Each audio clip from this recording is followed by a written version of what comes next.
Жақтырмау адам өміріндегі ең табиғи сезімдердің бірі. Кейде бір адамды, ортаны, жұмысты немесе тіпті өз өміріндегі кейбір жағдайларды ұнатпай қалуы мүмкін. Бұл әлсіздік емес, керісінше ішкі түйсігіңнің белгісі. Бірақ ең маңыздысы сол сезіммен қалай жұмыс істейтінің.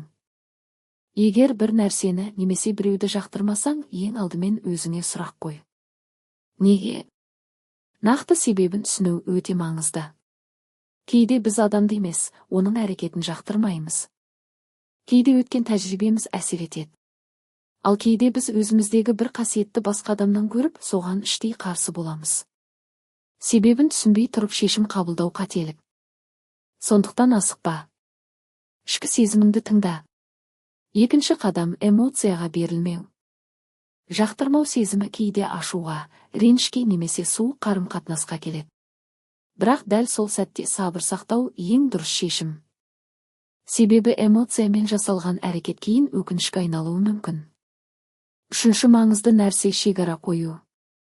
Егер бір адамды жақтырмасаң, өзіңді қинап жақын араласуға міндетті емессің. Әдеп сақтай отырып арақашықтық ұстауға болады. Бұл дұрыс әрі сау шешім. Өзіңнің ішкі тыныштығың бәрінен маңызды. Бірақ толықтай қашу да әрқашан дұрыс емес. Өмірде бізге ұнамайтын адамдармен де бірге жұмыс істеуге, сөйлесуге тура келеді. Сол кезде кәсіби және сабырлы болуды үйрену керек. Жақтырмасаң да, құрмет көрсету үлкен тәрбие белгісі. Тағы бір маңызды нәрсе — кешірім. Кейде біз адамды өткенде жасаған қателігі үшін жақтырмаймыз. Бірақ кешіре білу өзің үшін жеңілдік. Кешіру деген бәрін ұмыту емес, ішкі ауыртпалықтан арылу. Өзіңді де тексер. Мүмкін сен шаршаған шығарсың, көңіл күйің жоқ шығар, сондықтан бәрі ұнамай тұрған болар. Кейде мәселе сыртта емес, ішімізде болады. Егер сен бір ортаны немесе жұмысты жақтырмасаң, онда ойлан.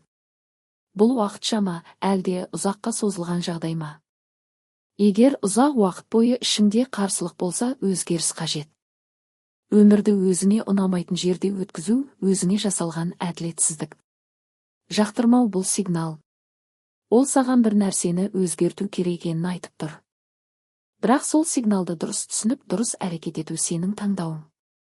Кейде біз адамды бірден жақтырмаймыз, бірақ уақыт өте келе оның жақсы қасиеттерін көріп, пікіріміз өзгереді. Сондықтан асығыс қорытынды жасама. Сенің өміріңде бәрі ұнауы міндетті емес.